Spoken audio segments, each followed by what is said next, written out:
those fluctuations in opiate level, insofar as it's showing the sensitivity that may have built up in those neurons, can cause people to experience more pain.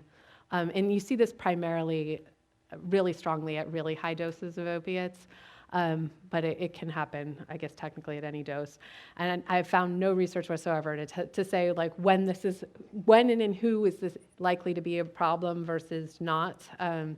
So it's one of those things where you're just going to have to consider, is this what's going on in my patient, and would they be better off if I took off the opiate? And the only way to figure out if that's true is to take them off, which isn't an easy process. So I know that's not particularly helpful, but it is what it is.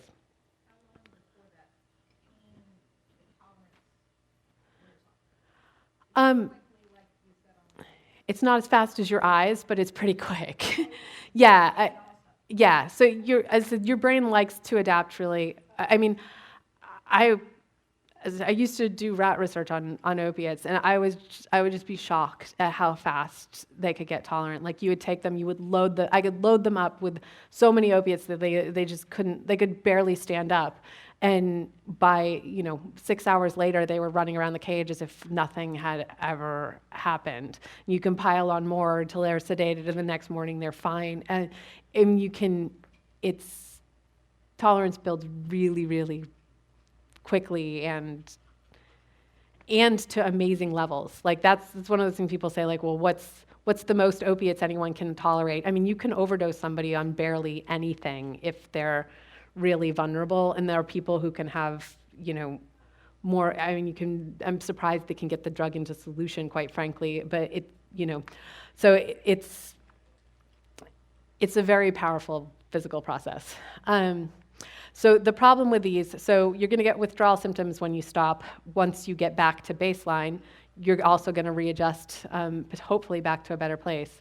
The main risk here is that you've got high risk of overdose after you've taken the person off, because they think of their normal dose as the dose when they were tolerant, right? So they'll go back, you taper them down, they're like, oh, my pain's so horrible, I'm just gonna borrow my wife's meds just this once. And then they go and take the dose that would have been fine 3 weeks ago, and now it's not. So that's your big risk. And again, I find a lot of times doctors think, like, okay, patients at super high risk of opiates, I gotta get them off the opiates, and you take them off the opiates, and they're like, oh, good, the risk's all gone. And no. Your patient, after you taper your patients, they are at really high risk, and you gotta make it really clear to them that they're not gonna be able to take what they took before, because huge cause of overdose. Second type of tolerance is called associative tolerance. And in this case, it's much more like that reward learning that I talked about. And in this case, your brain learns cues that predict when the drug is going to be taken. And there's a whole set of circuits, cholecystokinin based neurons with cholecystokinin, that parallel opiate circuits and have completely opposite effects. I don't actually know what they do in normal life, but if you take opiates in a consistent place, so you see this most commonly, say, in like heroin users or people who say, like, take IV drugs in a context. So I always go shoot up with my friends in this X place. Basically, your brain, it happens mostly with those quick onset things because you can't learn the cues otherwise, right? So when you have rapid onset drugs, your brain will start triggering the cholecystokinin release that will block the effects of the opiates. You'll become very tolerant to opiates in that context. So only in the presence of whatever those cues are that triggered the cholecystokinin release that you've learned is a place. Is where you get these drug places. So one of the things we find is that people, in this case, people are at substantial risk of overdose when they take their regular dose in a novel setting, so a place without the cues. So you most commonly see this, say, in like a heroin addict who went to visit their friend in somewhere else, took it in a non-normal environment, and dropped dead with what they'd been doing for the last 30 years. Yeah. Is everyone susceptible, or Everyone's susceptible to this, but this one is, because it's Q associated, it's only with fast onset drugs. So that's why I say it's most common with things like IV use, but anything that's quick onset, that's quick enough that your reward circuits can pick it up, can also be picked up by this. So it's, it's be careful with it. It's oftentimes, it's not as frequent with painkiller abuse, but it can be, especially if somebody's like misusing snorting or things like that, because that'll get fast onset as well. The other place where you see really, really high risk of overdose as well is people like after prison stays or residential treatments. So people will get sent for a residential treatment, they'll take them off their meds and they go back to their normal meds afterwards. Things like that are again, really, really high risk periods. Okay, so other risk factors. There are mental health risk factors, and I think of these as kind of being two main classes. There's people who are at risk of taking too much, and people who are at risk of taking them to cope. And so these are generally people who are prone to substance misuse and people who have mood disorders, other negative affect issues. Also, sleep problems are a huge predictor. So insomnia, have people with insomnia, things like that, also substantially at risk. There are also lots of physical health risk factors. Those are things that enhance the physical effects, like respiratory problems, problems with drug metabolism. And there are a lot of genetic polymorphisms that change how fast you process various opiates. It's really complicated and nobody's developed, well, I shouldn't say nobody. There are some new products on the market where people are encouraging people to do genetic testing in order to help pick which opiates are more likely to be effective and not cause overdose and the like. I'm not going to talk about it here except to say that if you want to go to that, it's available, but not the most tested intervention, so I don't know how effective it is. Also, frailty, just in general, there's a whole variety. You can find almost all chronic diseases increase risk of overdose. So while these might be, the obvious ones like liver problems and COPD and sleep apnea and things like that, pretty much anything that makes you less healthy puts you at risk of overdose. And then we mentioned loss of tolerance, so particularly in those new environments. Other key risk factors, as I said, co-prescribed and ingestive sedatives. So benzodiazepines we've talked about a little bit. Barbiturates I think are fairly obvious. Those ones are really easy to overdose on without adding anything else. One that's other highly prescribed, not so good mix is Soma or carisoprodol, which is a muscle relaxant that's used commonly in chronic pain patients, is kind of a bad mix for opiates. Alcohol, you add alcohol on top of opiates, it massively increases the sedation effects. And then interestingly, there's a whole, what we call our effective but sedating pain pharmacotherapies, including selective serotonin, norepinephrine reuptake inhibitors, tricyclic antidepressants, and anticonvulsants. A lot of those have substantial sedating effects, and when mixed with opiates can increase risk of overdose. Also, other big risk factors that people don't tend to look at, some of the strongest risk factors in patient populations are fairly obviously, if you had a prior overdose, you're at a risk for another one, and I'm going to come back to that in a second.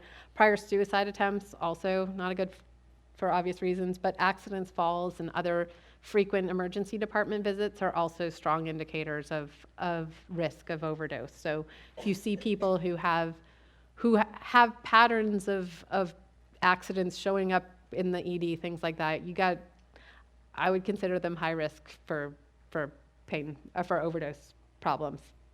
I'm just going to come back to the prior overdose because I think that's one of those things, it's so incredibly obvious that somebody who had an overdose, if you don't change what's going on, they're probably going to have an overdose again.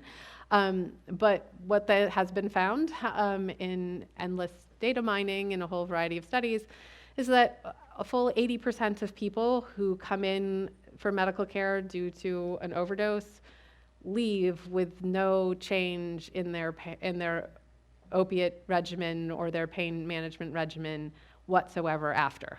So as obvious as it is, and it seems to be pervasive across healthcare systems, this is not like a one healthcare system problem, people treat the overdose and don't immediately get people back and change their care plans. So anything you can do to encourage that.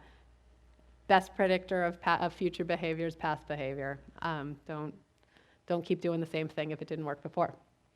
So I'm going to go quick through. We did a whole variety of risk modeling based on VA data. We've got a full 1.2 million patients a year who get opiates, so we can do a lot of data mining to figure out what predicts risk. So we made multiple models looking at risk of suicide attempt, sedative or acetaminophen poisoning, and those plus accidents and falls. And this just to give you a sense of like how big are what these risk factors in relationship to each other.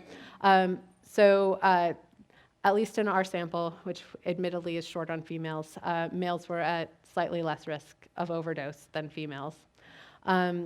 Younger patients are greater risk than those older patients, over age 65, which this, I think, people don't tend to predict, right? If you say, oh, frail people, people with medical conditions are more at greater risk, younger patients actually have greater risk overall because of the behavioral impulsivity issues, other things like that. I mean, young people typically don't get put on opiates. So if you get put on opiates, there's usually other things going on. But it's,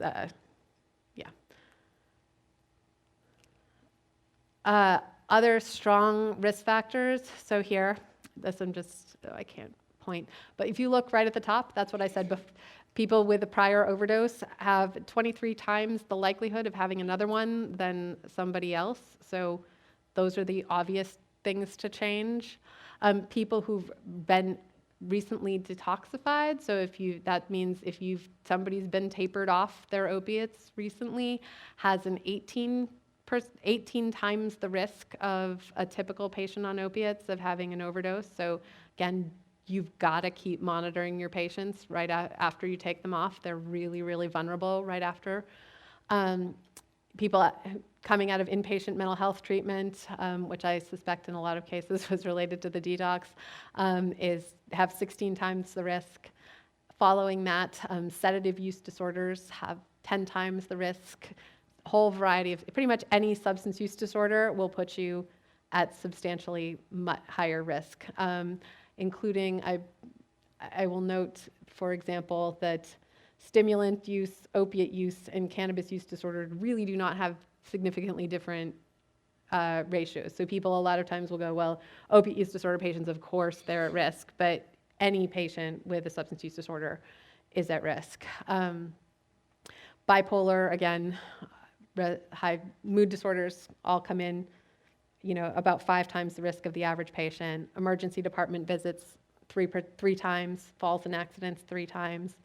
And then following that you start to get all of your other chronic medical disorders, like liver disease, electrolyte problems, things like that. So all these things together will pull together, but you can kind of see the big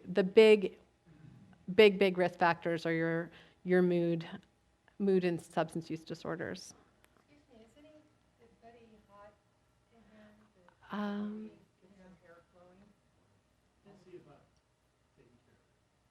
Thank you. I know a lot of people are cold and tend to run hot, so. Fine with me. Just be nice that food passing me up. Other risk factors. So one thing we've found, lots and lots of people, there's been so much talk about opiate use for chronic pain, long-term opiate use is being dangerous, that I think people have assumed that means short-term use isn't really that dangerous.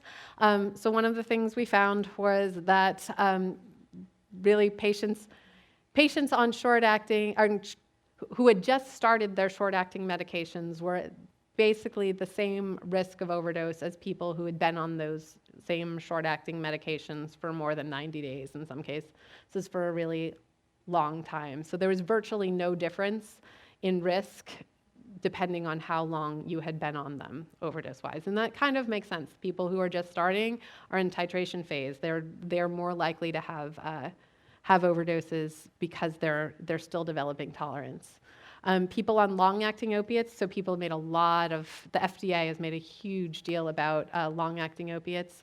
That increases risk, but only about 1.5 times, which I know is very low odds ratio compared to all of those other things that I just showed you. So long-acting opiates do increase risk, but if there are other reasons why those are the right medications, this is not your main risk factor, at least in my read. Risk increases slightly with increasing dose, so a little bit. But this suggests, for example, 120 milligrams morphine equivalent dose, which is substantially above the new CDC guidelines, would increase risk about as much as a PTSD or an alcohol use disorder, right? So high dose opiates, probably not hugely problematic in a healthy person with no mental health disorders. But obviously, when you start adding them in with other things, you rapidly get into high-risk categories. Co-prescription of sedatives, again, increased risk, but less than PTSD, for example. And one of the things we found interesting was that receiving prescriptions for other classes of evidence-based but sedating medications was actually more associated with risk than co-prescription of benzodiazepines and the like, though I suspect that this is partially related to the risk of unmanaged pain as much as the risk of cumulative sedation. The idea being patients who have in the last year been tried on everything, that's probably a pretty good marker that somebody's having trouble managing their pain. And if they have unmanaged pain with a whole ton of medication sitting in their cabinet, who knows what mix they're going to come up with. Yes? How easy is it to detect that it was an overdose was the cause of death versus some other related